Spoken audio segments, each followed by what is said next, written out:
What is skin cancer? Skin cancer actually होता क्या है? जैसे हम आमतौर पे सुनते हैं कोई भी कैंसर होता है, this is an abnormal multiplication of cells. तो कोई भी जो हमारे बॉडी की पेशियां होती है या सेल्स होती है, उनका एक अबनॉर्मल मल्टीप्लिकेशन होता है, उसको हम कैंसर कहते हैं। अब ये ट्रिगर किस वजह से हो सकता है? ये जेनेटिक वजहों से ट्रिगर हो सकता है कि जेनेटिक लेवल पे कोई म्यूटेशन हो गया है, या तो it can be triggered by ultraviolet radiation which is the most common reason why skin cancers happen. जो हम धूप को एक्सपोज होते हैं उसकी वजह से ये ट्रिगर हो सकता है। और it can also be triggered bye arsenic, जो पानी में पाया जाता है। Arsenic is a metallic compound जो पेस्टिसाइड्स या हर्बिसाइड्स या जो पोल्ट्री फीड्स होते हैं उनमें पाया जाता है। तो आमतौर पे इन तीन चीजों की ट्रिगर होने की वजह से स्किन के सेल्स का अबनॉर्मल मल्टीप्लिकेशन होता है। What are the types of skin cancer? कितने टाइप्स के होते हैं ये? तो ओवरऑल मैं थोड़ा सिंप्लीफाई करने की कोशिश करूंगी। ओवरऑल स्किन में दो टाइप के सेल्स होते हैं। एक होते हैं जो स्किन सेल्स होते हैं, जिनको हम कहते हैं केराटिनोसाइट्स। और एक होते हैं जो हमारी स्किन को कलर देते हैं, जिसको हम कहते हैं मेलानोसाइट्स। तो डिपेंडिंग ऑन दिस, दो किस्म के स्किन कैंसर्स होते हैं। एक होता है मेलानोमा स्किन कैंसर, जो मेलानिन या पिगमेंट सेल्स का कैंसर होता है। और एक होता है नॉन मेलानोमा स्किन कैंसर, जो पिगमेंट सेल्स को छोड़ के जो बाकी के स्किन सेल्स होते हैं उनका कैंसर होता है। सो मेलानोमा एंड नॉन मेलानोमा, ये दो स्किन कैंसर्स होते हैं। Like how does it cause, मतलब कैसे स्किन कैंसर होता है? देखिए, बहुत सारी वजह है स्किन कैंसर के कॉज होने की। मैं आपको कुछ चार पांच कॉमन वजह बताना चाहूंगी। सबसे पहले, हम्म। जो लाइट स्किन के या बहुत ज्यादा फेयर स्किन के लोग होते हैं, उनमें स्किन कैंसर होने के चांसेस ज्यादा है। खास करके ये चीजें फैमिलीज में भी रन करती है।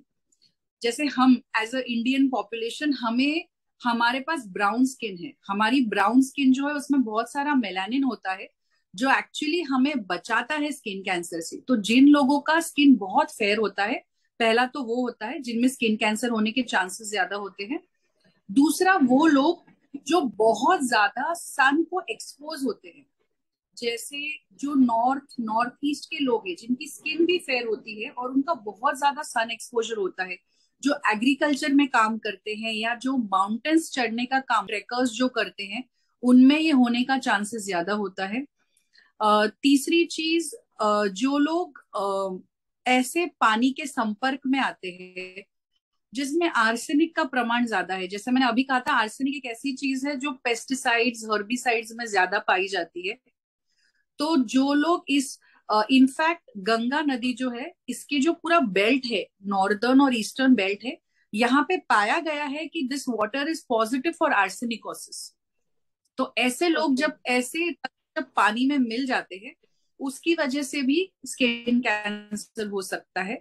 फिर कुछ डिसीजेस होती है स्किन की, जिनको हम कहते हैं प्री मैलिग्नेंट कंडीशंस। मतलब स्किन कैंसर होने का एक स्टेप पहले वो होता है।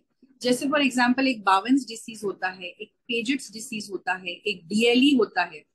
ये थोड़े स्किन कंडीशंस ऐसे हैं जो प्री मैलिग्नेंट होते हैं। मतलब अगर इनको थोड़ा सा और म्यूटेशन हो जाए तो ये स्किन कैंसर में बदल सकते हैं। तो आपकी डर्मेटोलॉजिस्ट को मिलना इसमें बहुत जरूरी हो जाता है। फिर अगर कोई इंसान किसी किस्म की किसी वजह से इम्यून सप्रेशन में है, जैसे कोई ऑर्गन ट्रांसप्लांट पेशेंट होता है या किडनी ट्रांसप्लांट का जो पेशेंट होता है, उनमें स्किन कैंसर होने के चांसेस ज्यादा होते हैं। ये मैं आपको जनरल ओवरऑल पिक्चर बता रही हूँ कि ये ओके। सारी वजहों से स्किन कैंसर हो सकता does it happen only to a specific gender? मतलब ये सिर्फ एक स्पेसिफिक जेंडर को ही होता है या है। जी फिर? नहीं, बिल्कुल नहीं। स्किन कैंसर पुरुषों में भी हो सकता है, औरतों में भी हो सकता है। हालांकि there is a slight pre. जैसे अगर आप नॉर्थ ईस्ट की तरफ जाओगे तो वो ज्यादा करके महिलाओं में होता है। लेकिन अगर आप नॉर्थ की तरफ जाओगे, मैं इंडिया की बात कर रही हूँ, हाँ। तो ये ज्यादा करके होता है। So as such it's not a very huge difference, it can happen in any gender. Ma'am, what are the symptoms of skin cancer? इसके सिम्टम्स क्या क्या होते हैं? कैंसर की वही बात है कि there is which is why cancers are often diagnosed very late. हमको बहुत लेट पता चलता है कि कैंसर हो गया, क्योंकि अगर आपको किसी चीज में या तो इचिंग हो रही है या पेन हो रहा है या कोई भी डिस्कम्फर्ट हो रहा है, जाहिर सी बात है आप डॉक्टर के पास जाएंगे, उसके बारे में इंक्वायरी करेंगे। लेकिन क्योंकि स्किन कैंसर में कोई भी सिम्टम नहीं होता, इसके लिए अलर्टनेस होना या अवेयरनेस होना या पता होना कि एग्जैक्टली exactly मुझे क्या ढूंढना है बहुत जरूरी होता है। जैसे फॉर एग्जाम्पल आपको एक नोड्यूल दिखे, छोटा सा बॉयल जैसा दिखे, या आपको एक काला मस्सा दिखे जो बहुत तेजी से या तो बढ़ रहा है या तो अल्सरेट हो रहा है, मतलब उसका एक रॉ वुंड हो रहा है, या अगर उसके मार्जिन्स बहुत रफ है या ऐसे इरेगुलर है, या अगर वो ब्लीड कर रहा है और उसके ऊपर क्रस्ट बन गया है।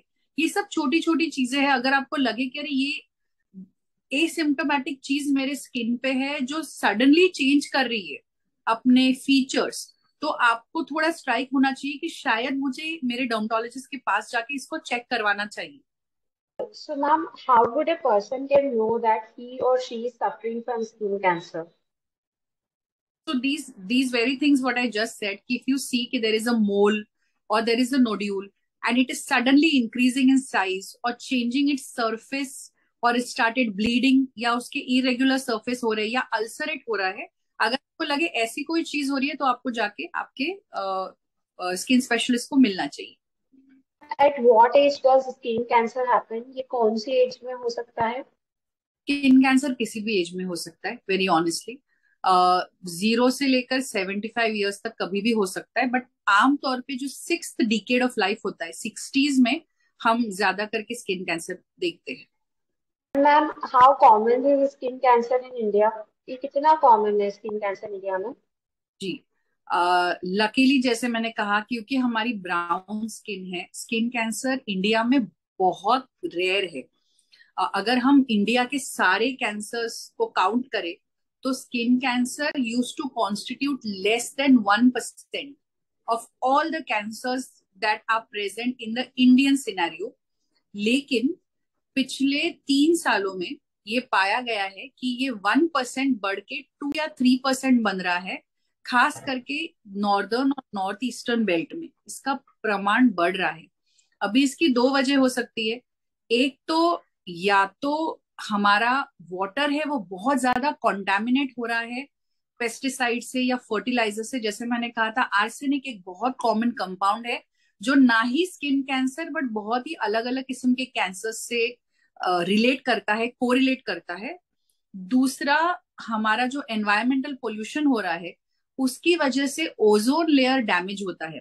आप जानते हैं कि ओजोन लेयर जो है वो हमें अल्ट्रावायलेट रेडिएशन से बचाता है। एक मैंने कहीं पढ़ा था एक जर्नल में, एक मैथमेटिकल कैलकुलेशन है कि अगर ओजोन लेयर 1% कम होता है तो पूरी दुनिया में स्किन कैंसर का प्रमाण 2% से बढ़ेगा, which is actually very scary. But yeah these are the two things कि इंडिया में धीरे धीरे स्किन कैंसर बढ़ रहा है, either because of exposure to more ultraviolet radiation or more contamination of water with arsenic. Ma'am, how long does it take to spread skin cancer? Like, if किसी को skin cancer हुआ है तो कितना time लगता है इसको स्प्रेड होने में? वेल, इट डिपेंड करता है। जैसे अगर वो मेलानोमा वाला यानी पिगमेंटेड स्किन कैंसर हो तो थोड़ा अग्रेसिव होता है, ब्लड से स्प्रेड होता है। लेकिन अगर नॉन मेलानोमा स्किन कैंसर हो तो वो स्लोली स्प्रेड होता है and it is more visible, local spread होता है। जैसे अगर इतनी सी जगह पे है तो इस एरिया में वो ज्यादा स्प्रेड होगा rather than going to the blood and bones.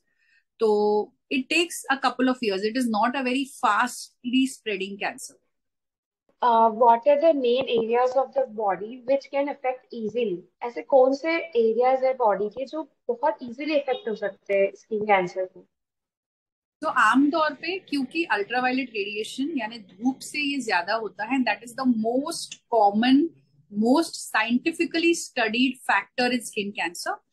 Face और नेक जो हमारे एक्सपोज्ड एरियाज होता है, जैसे आईलिड के ऊपर हो सकता है, नोज के ऊपर, लिप्स के ऊपर, कान के ऊपर, चीक्स के ऊपर, शोल्डर्स के ऊपर, ये कॉमन जगह है जहां ये हो सकता है।